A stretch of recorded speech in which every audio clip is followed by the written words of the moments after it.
This is a Este es well-known un text. versículo muy bien conocido.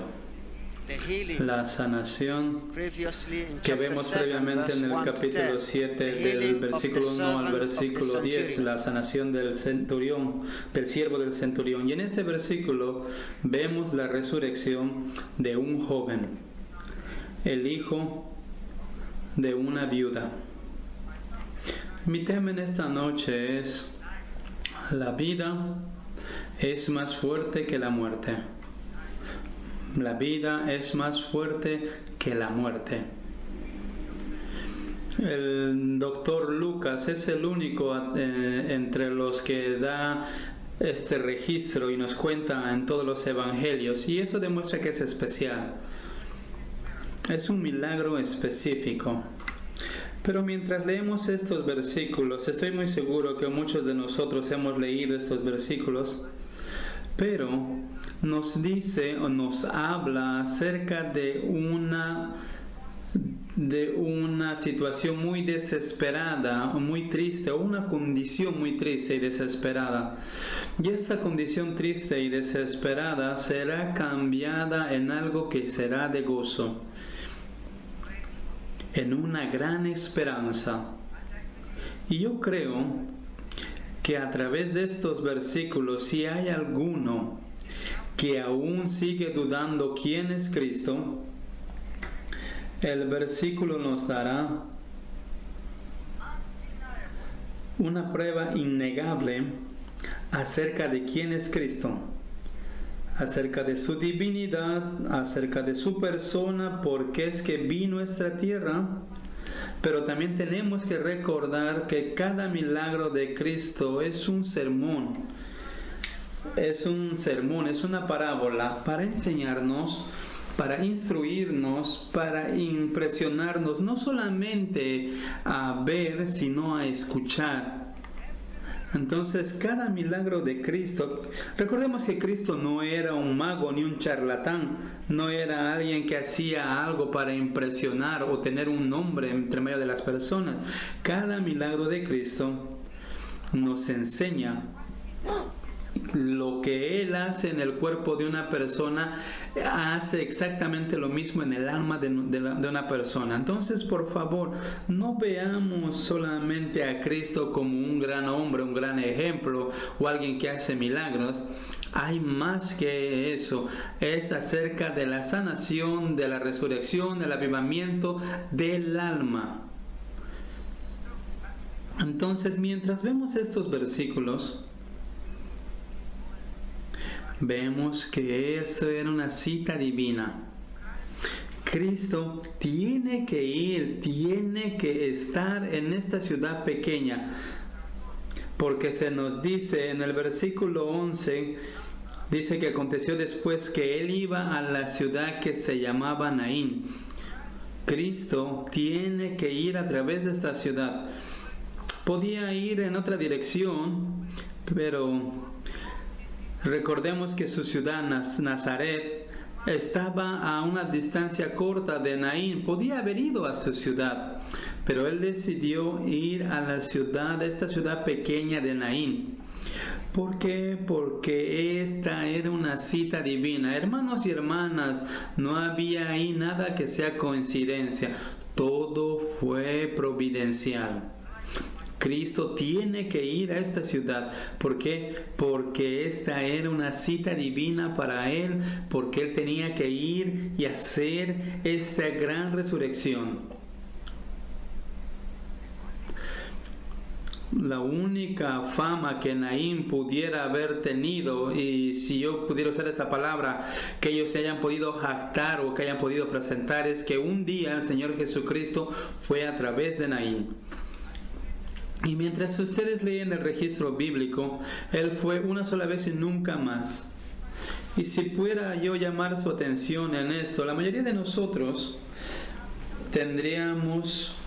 no tendríamos nada de qué jactarnos o de qué decir, sentirnos orgullosos, a no ser que el gran privilegio que se nos ha dado a nosotros de conocer al Señor Jesucristo. Ese día había pasado a través de mis vidas y hizo un gran milagro, el milagro de la resurrección. Estaba muerto, ¿Estaba muerto espiritualmente? Claro que sí, mi cuerpo estará con vida.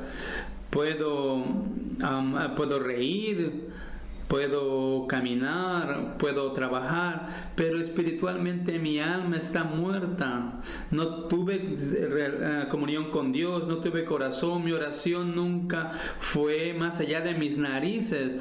No había nada en mí que pudiera agradar al Señor.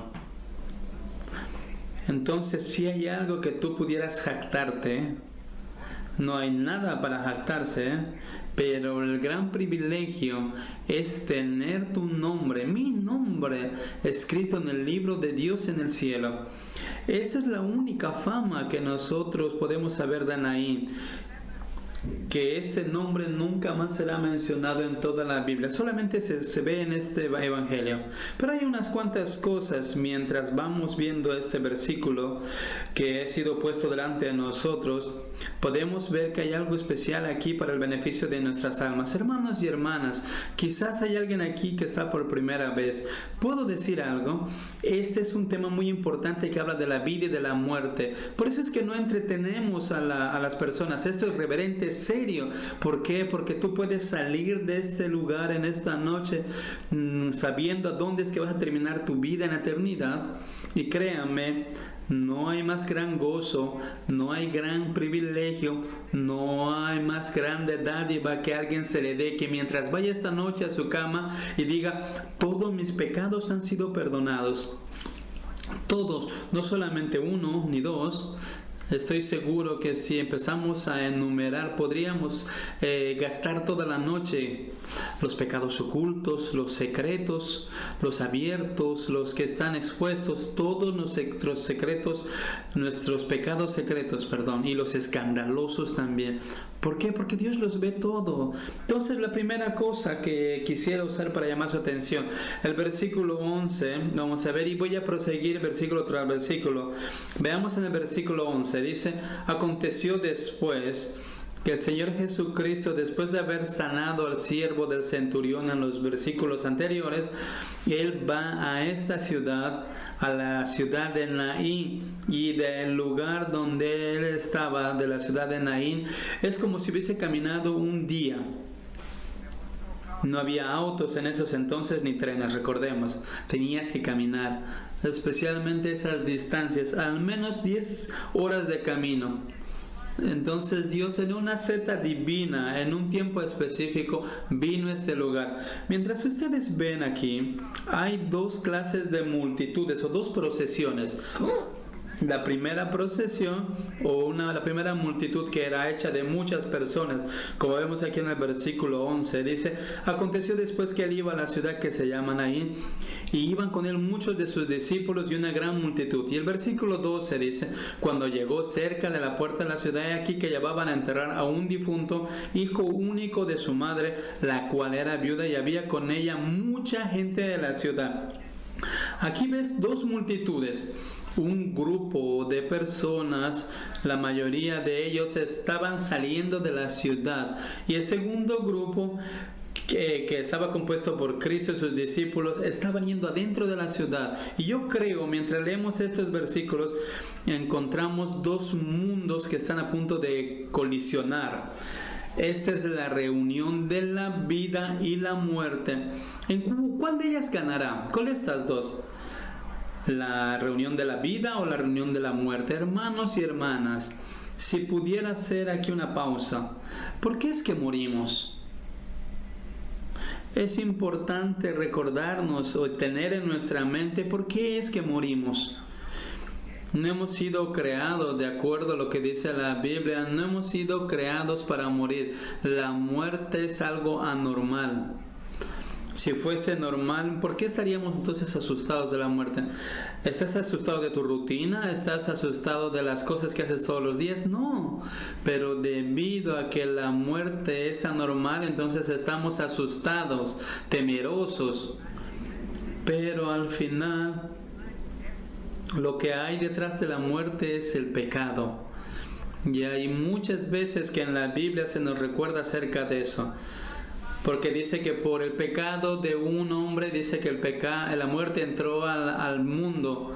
y eso fue pasado sobre cada uno de nosotros, y es por eso que todos hemos pecado. ¿Por qué es que morimos? ¿Es debido a que no hay buena medicina o no hay buena medicación o los doctores no encuentran las medicinas correctas?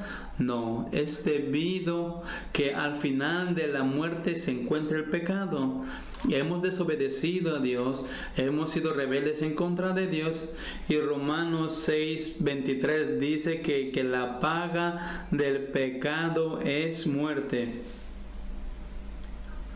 No es porque no tenemos buena alimentación, es debido al pecado. El pecado, el problema de su corazón es el problema más duro que tiene el hombre, y en eso está el pecado. Entonces, para ser perdonados, una solución radical o un remedio tiene que ser encontrado para pelear o para luchar en contra del pecado, y eso es lo que la Biblia habla todo acerca. No hemos sido creados para morir. La muerte es anormal. Todos hemos nacido bajo el pecado, todos hemos nacido pecadores, estamos muertos en nuestros delitos y pecados. Es por eso que tenemos que ser reconciliados con el Dios viviente. Dios nos ha creado. A veces, cuando hablo con alguien que no cree en Dios, ellos dicen: yo no creo en Dios. ¿Quién te ha creado a ti? Mis padres. ¿Y quién ha creado a tus padres? Y ellos continúan diciendo que los padres, sus padres. Pero es que hay un creador. Yo vengo de una cultura donde negar a Dios, quizás la gente no sean cristianas, pero negar a Dios es ser un lunático, si puedo utilizar esta palabra de una manera respetuosa. La Biblia dice que el necio dice en su corazón que no existe Dios. Quizás tú no creas en ciertas cosas, pero no creer en tu Creador, en el que te ha diseñado, en tu Creador, en aquel que ha hecho todos los átomos, tu cuerpo, todos tus miembros, tu cabeza, tu cuerpo, tus manos, tus dedos, todo ha creado en ti. Aquel que provee para ti, aquel que te da vida, el dador de vida, y lo negamos y decimos que no existe. No hay más gran necedad que negar al Dios viviente. Nosotros caminamos en el valle de la muerte. Y quizás tú pienses: este hombre es negativo, pero yo te puedo decir, hay gran esperanza mientras lees la Biblia. ¿Por qué? Así camine en el valle de la muerte, no temeré maldad, porque tú estás conmigo, dice la Biblia. Entonces el Señor nos da esa gran esperanza, el Señor nos da esa certeza de que nosotros podemos tener comunión con Dios, podemos ser perdonados debido a lo que Cristo ha hecho en la cruz del Calvario. Pero veamos el versículo 12, la primera cosa que hacen cuando se reúnen esas dos multitudes. En el versículo 12, veamos aquí, vemos que vamos a introducir al principal personaje. Claro que el Señor Jesucristo es el primer, pero aquí vemos a la viuda, porque se la menciona muchas veces. Dice: cuando llegó cerca de la puerta de la ciudad, he aquí que llevaban a enterrar a un difunto, hijo único de su madre, la cual era viuda, y había con ella mucha gente de la ciudad. Podemos hacer otra pausa porque hay mucho aquí. Es muy interesante. Esto es más o menos algo cultural. Las mujeres en el pasado, en la cultura judía, dirigían el funeral. ¿Por qué? Porque los judíos creían, y esto es verdad, que Eva fue tentada primero en la Biblia. Entonces ellas deberían liderar el funeral como consecuencia de qué es lo que había pasado en el jardín del Edén. Pero ahora la viuda que es mencionada aquí no solamente es una viuda, ahora también es una madre que no tiene hijo. La muerte, el rey del terror, el ratero. Me han escuchado decir esto muchas veces: la muerte tiene algo bueno, y es que no es racista. el blanco, el negro, el sabio, el necio, el rico, el pobre, no importa quién tú seas, pequeño, grande, pues no importa, la verdad es que no importa quién tú eres, el rey, la reina, el primer ministro, el granjero, el presidente, todos, la muerte no hace excepción, perdón. Esa es la única cosa, si es que hay algo bueno que podamos hablar de la muerte, es lo único bueno que se puede hablar de la muerte bien. Pero hermanos y hermanas, el rey del terror no solamente se llevó a su esposo, sino que ahora también se llevó a su único hijo. Y créanme, en esa cultura, en la cultura bíblica, ser una viuda significa estar sola, solitaria, significa estar dependiente, significa ser destituida, significa ser pobre. ¿Por qué? Porque no solo perdió a su esposo, es una viuda que ahora también ha perdido a su hijo, a su único hijo. Significa que perdió al que le va a proveer y proteger. Y ahora Cristo viene a este lugar. Por favor, vean el versículo. Habla de la viuda, y la viuda es vulnerable, y no nos sorprenda, y es muy interesante que en la Biblia del Antiguo Testamento al Nuevo Testamento vemos que la Biblia hace una provisión para los huérfanos, para las viudas y para los extranjeros. Siempre en el Antiguo Testamento y en el Nuevo Testamento podemos ver que está en Hechos, en Timoteo, hay una provisión especial para las viudas. ¿Por qué? Porque ellas son vulnerables. Recordemos, esta es una procesión de un funeral. Pensemos del dolor, la lamentación, el llanto, el gemido, el dolor. Esto era hecho con una gran bulla, con un gran ruido, porque los que hacían la condolencia, los que lloraban eran profesionales, y los que tocaban las flautas también eran profesionales. Estas personas que eran profesionales eran lo equivalente de las flores que hoy tenemos hoy en día. Si tú quieres demostrar simpatía y cómo es que tú te sientes por aquel que está pasando dolor, tienes que llorar con esa persona. Y así es como el funeral se hacía en esa cultura. Y créame, era hecho con mucha bulla, con mucho ruido. Y más adelante en el versículo 13, y cuando el Señor la vio, dice el versículo. Puedes hacer un estudio en el capítulo previo de Lucas. Esta es la primera vez que Lucas utiliza la palabra el Señor. Otras personas han utilizado, pero en su narración es la primera vez. El Señor Todopoderoso, Dios mismo omnipotente. ¿Quién es Cristo? Es el Señor, Él es Dios, el Dios Todopoderoso entre medio de su gente. Y esta mujer, esta viuda, entre medio de esta multitud, Cristo la vio a ella y habló a ella. Tú puedes estar en una multitud, entre medio de una multitud, pero te puedes seguir sintiendo solo.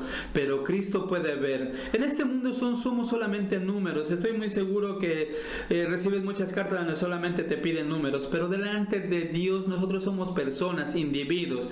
Es por eso que el Señor quiere tener comunión con nosotros. Quiere salvarnos de una manera poderosa y una manera directa y personal. El Señor dice que la vio y se compadeció de ella y le dijo: no llores. Hermanos y hermanas, si Cristo no hubiese tenido el poder de cambiar la condición de esta viuda, créanme, estas palabras no hubiesen significado nada.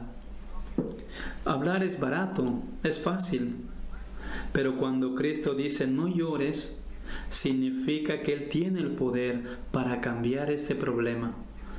En el pasado se decía: no llores, no te hagas daño, porque no te va a hacer nada bueno. Pero Cristo no dice de esa manera, no lo dice así. Y yo creo que estas dos palabras que dicen no llores, no son un mandamiento. No es una manera bonita de aconsejar, no es una manera de reprochar. Yo creo que cuando Cristo dice No, significa, lo dice con un gran cuidado, con un gran amor, con gran afecto y con una gran seguridad y certeza. Hermanos y hermanas, hay algo que hace que la cristiandad sea diferente a otras religiones. Es una religión de compasión. Y la palabra compasión es la palabra latina. Es una palabra latina que significa... hay dos palabras, sufrir con la persona. Es diferente a tener pena, porque yo puedo tener pena de alguien y me siento penado por ti, pero con el Señor Jesucristo vemos que la pena y la compasión se tiene que diferenciar con la acción. Él hace algo y Él puede hacer algo, y esto es lo que el Señor Jesucristo puede decirle a ella. Nadie le puede ayudar a ella, pero Cristo sí le puede ayudar. Él sabe quiénes somos nosotros, qué es lo que sentimos, cómo está nuestro corazón. El Señor está movido con compasión. Nosotros podríamos enumerar muchos versículos en esta noche para mostrar la compasión de Cristo. En las Lamentaciones se nos habla de la compasión de Dios. Dice que son renovadas cada día. Dice, grande es tu fidelidad, cada día, cada mañana. La compasión de Dios es nueva, es renovada para con su gente. La compasión de Cristo nunca falla. Nuestra condición espiritual es igual a la condición de esta viuda. Así es como nos sentimos y así es como estamos. En el versículo 14 dice, y acercándose tocó el féretro, y los que lo llevaban se detuvieron, y dijo el Señor Jesucristo, joven, a ti te digo, levántate. Tocó el féretro. Y una vez más, en esa cultura, y no solamente en la cultura, cuando tú vas a leer en el Antiguo Testamento, en Números capítulo 19, tocar el cuerpo de una persona muerta te hacía impuro. Y tenías que pasar a través de una semana entera de los rituales ceremoniales para limpiarte antes de que tú puedas tener comunión con las demás personas. Pero con Cristo es lo opuesto a lo que está pasando. Él es el que hace lo impuro puro. Y ese es lo reverso. Tú puedes ver cuando Cristo aparece aquí. Y tú puedes ver que aún en nuestros días, en muchos países, yo nunca lo he visto aquí en Londres, pero he visto en otros países, cuando un funeral está pasando, la gente se detiene. Y aún en esta cultura, cuando la persona se topaba con el funeral, cambiabas la dirección y seguías al funeral. Pero aquí vemos lo opuesto. Es Cristo quien detiene al funeral. Y yo creo, mientras leo la palabra del Señor, Cristo nunca atendió a un funeral. ¿Cómo podría hacerlo? El príncipe de la gloria, el príncipe de la vida, nunca asistió a un funeral. Cada funeral, si tú me crees, Él fue a cada funeral que Él fue, Él lo cambió en una celebración, lo tornó celebración. ¿Por qué? Porque Él es la resurrección, la vida. Cristo da esa vida a los pecadores. Él vino a detener el pecado y la muerte, y Cristo tocó y le dice, joven, a ti te digo, levántate, levántate. Oh, el toque del Señor Jesucristo es tan grande. ¿Por qué? Porque hay muchos otros versículos donde encontramos el toque del Señor Jesucristo. Tocó a la hija de Jairo, tocó al ciego, tocó al que estaba sordo, tocó a la suegra de Pedro. Hay muchos ejemplos donde podemos ver al Señor Jesucristo tocando a una persona. Y no es para exagerar, en el pasado cuando los creyentes hablaban, no decían he encontrado al Señor, sino decían el Señor me ha tocado, decían. El Señor me ha tocado. No hay más gran toque que el toque del Señor Jesucristo. Cristo está preparado para tocar una vida impura y limpiar a toda la gente que crea en su sangre preciada. En el versículo 14 Cristo dice, joven, a ti te digo, levántate. Él le habla a él como si estuviese vivo. El Señor trajo a la vida a este joven como trajo a la vida a la hija de Lázaro, a Lázaro. Lo resucitó como hizo lo mismo con la hija de Jairo. Y cuando tú lees el registro histórico, desde Elías, más de 800 años atrás, antes de que este versículo suceda, la nación de Israel, el pueblo de Israel nunca había podido testificar una resurrección, a excepción de que ahora el Señor Jesucristo vino y pudo hacer esos milagros. Y créanme, esa resurrección de Cristo, los milagros de Cristo son paralelos, no es como lo de los magos, porque cuando ustedes lo pueden ver por sí mismo, cuando Él levantó a Lázaro, a la hija de Jairo, levantó a este joven, sus milagros son diferentes a los milagros de Elías, de Pedro, de Pablo. ¿Por qué? Porque en este caso específicamente Él solamente dijo una palabra y no tuvo que decirlo dos veces, y sucedió. Tú vas a leer atrás a Elías, ellos oraron a alguien, pero Cristo era diferente, era capaz de levantar de la muerte a este joven sin hacer nada, solamente como hizo con este mundo, como creó este mundo. Dijo que se haga la luz y la luz se hizo. Entonces lo mismo con este joven, le dijo: joven, con la autoridad que él tiene, y demostró cómo es que él era Dios, fue instantáneamente resucitado este joven. Hermanos y hermanas, ¿quién puede dar vida a no ser que sea Dios? Entonces Cristo da vida, y es por eso es que nosotros podemos ir a Él. Y en el versículo 15 se nos dice que el joven se sentó y empezó a hablar, y el Señor le devolvió a su madre como si fuese un presente. No le entregó a los sacerdotes, no lo llevó al templo, sino que lo entregó a su madre. El que estaba muerto empezó a hablar. ¿Qué es lo que dijo? Mamá, ¿por qué estás triste? ¿Por qué estoy aquí? ¿Dónde es que estamos? Esto no es importante lo que él dijo, pero yo creo, para apuntar a algo que es muy importante aquí. ¿Qué es lo que él dijo? Dijo: estaba muerto, ahora vivo. Esa es la resurrección, esa es la conversión. Esto es exactamente lo que Dios hace en la vida de un pecador. Vengo a Cristo, me arrepiento de mis pecados, confío en su preciada obra en la cruz del Calvario. Él me ha redimido y ahora he sido levantado de la muerte. Si alguno está en Cristo, es una nueva criatura. Me cambia mi corazón, mi voluntad, mi mente, me cambia mis oraciones, y mis oraciones son respondidas. Tengo comunión con el Dios viviente, y esto es hecho solamente debido a lo que Cristo ha hecho en la cruz del Calvario. Él sufrió, Él murió la muerte que nosotros merecíamos. Nosotros deberíamos estar en esa cruz, pero Él vivió la vida que nosotros deberíamos vivir. Pero Cristo fue a la cruz para redimir a su gente. Y aquel que creó todas las cosas solamente con su palabra puede traer todas las cosas a la existencia. El dador de la vida habla y Él obedeció a Él. Pero miren el resultado. En el versículo 16 y 17. Versículo 16. Y todos tuvieron miedo, todos. Y dice que glorificaban a Dios diciendo: un gran profeta se ha levantado entre nosotros, y Dios ha visitado a su pueblo.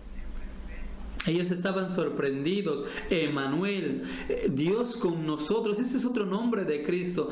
Dios había visitado a su gente. Hermanos y hermanas, estoy seguro que van a estar de acuerdo conmigo. Si yo les visito, no significa nada, ¿no es cierto?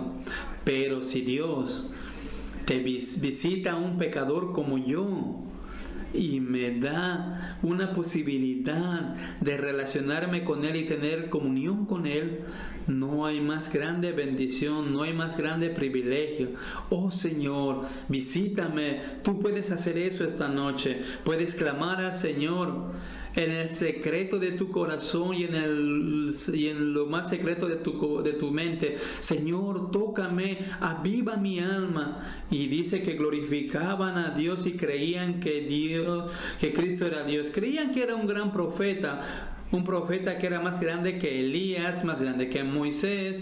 No hay tiempo para ir a ver, pero cuando vas a ver Deuteronomio capítulo 15, 18, vemos que Moisés habló de un gran profeta que vendría, a quien nosotros tenemos que ir. Aquí está el profeta, a quien todo el mundo tiene que escuchar para poder tener comunión con el Dios viviente. Cristo es ese gran profeta. No solamente creas en Cristo, cree en Él. Hay una diferencia. Hay muchas personas que creen en Cristo, dicen, oh sí, Él es bueno, pero creer en Él, confiar en Él y tener comunión con Él, someter mi vida a Él. Necesito someterme, me tengo que humillar delante de Él, ir humilde delante de mi Creador, creer en Él y en la obra del Calvario. Ese es el Evangelio, y el poder para cambiar la vida es dado a ti a través de Cristo, y eso no será innotable. Cuando suceda algo en ti, todo el mundo se asombrará y glorificará a Dios por lo que ha pasado. Humíllate delante del Señor en su presencia y dale la gloria y confía en el Señor Jesucristo. Solo 3 cosas para cerrar. 3 cosas. La primera, el Señor le dijo a ella: no llores. Puedo ser contrario a eso. Llora por tus pecados. Llora si es que no has sido perdonado en esta noche. Llora si nunca has encontrado al Señor Jesucristo. Mi deseo es que tú no te sientas confortable, tranquilo dentro de ti, sin confiar en el Señor Jesucristo. Pero no llores, aquí está la parte positiva. No llores, ¿por qué? Porque la salvación es posible. No llores porque tus pecados pueden ser perdonados en esta noche. ¿No es una gran esperanza que ha sido dada a nosotros mientras podemos escuchar su palabra? Cristo está confiando en mí y no hay otro más salvador como Él.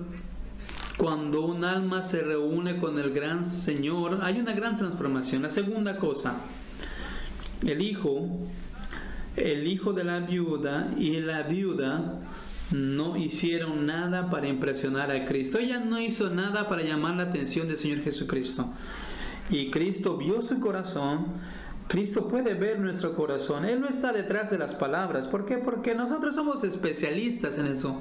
Pero Cristo está buscando, está viendo si es que nuestro corazón está contristo, si está quebrantado. Pero si mi corazón está levantado, está arrogante, orgulloso, no. Pero si el corazón humillado será visitado por el Señor. Y la tercera cosa, hay una manera para ser perdonado. Perdón, la primera dijo que hay una manera para encontrar salvación, y la segunda, no hay nada que podamos hacer para encontrar salvación. Y lo tercero, o el tercer paso, Cristo levantó a muchas personas de la muerte, pero el más grande es que Él mismo fue levantado de la muerte con su propio poder. ¿No es eso maravilloso? ¿Tú crees en el Señor Jesucristo en esta noche? ¿Crees en un Dios, en un Salvador viviente, quien fue levantado de la muerte y Él está sentado en este momento a la derecha del Padre en el cielo? En el tercer día Cristo fue levantado de la muerte para autentificar su muerte redentora en la cruz del Calvario. Con su muerte y resurrección, el Cristo ha dado fin al pecado, y también Él fue el victorioso sobre la muerte. Su corazón de Cristo es grande y sus brazos están abiertos como la cruz. Como vemos, Él ha abierto sus brazos, así está dispuesto a recibir a aquel que confíe en su sangre que fue derramada en la cruz del Calvario. No hay otro Salvador. Si me arrepiento y confío en su muerte en la cruz del Calvario, Cristo me dará vida, me dará una vida nueva, me dará vida eterna, instantáneamente e inmediatamente. Y en este momento, cuando Él dice, joven, a ti te digo, levántate, Él no tuvo que esperar 5 minutos, nada. Inmediatamente me arrepiento delante del Señor y encuentro salvación gratuita y soy levantado de la muerte. Ven a Cristo, sal de este mundo, levántate y confía en el Señor Jesucristo, entrega tu vida a Él y Él te tocará y te levantará de la muerte. Pablo dice en Efesios 5:9, dice, en Efesios 5:9 dice, levántate porque Cristo te dará la luz para que vayas hacia adelante. Ven a Él. La vida es más fuerte que la muerte. ¿Por qué? Porque Cristo ha derrotado a la muerte. Mientras yo voy hacia Él, recibo nueva vida, nuevo corazón y tengo comunión con el Dios viviente y todos mis pecados serán perdonados. Oremos juntos, por favor.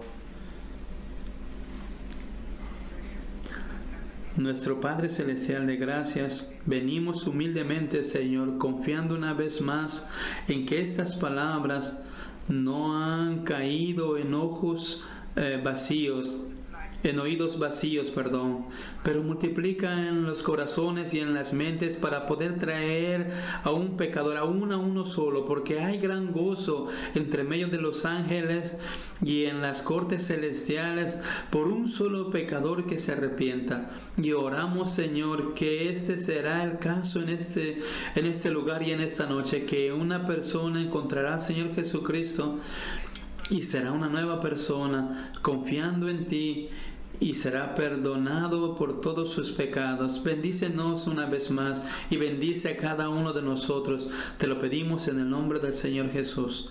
Amén.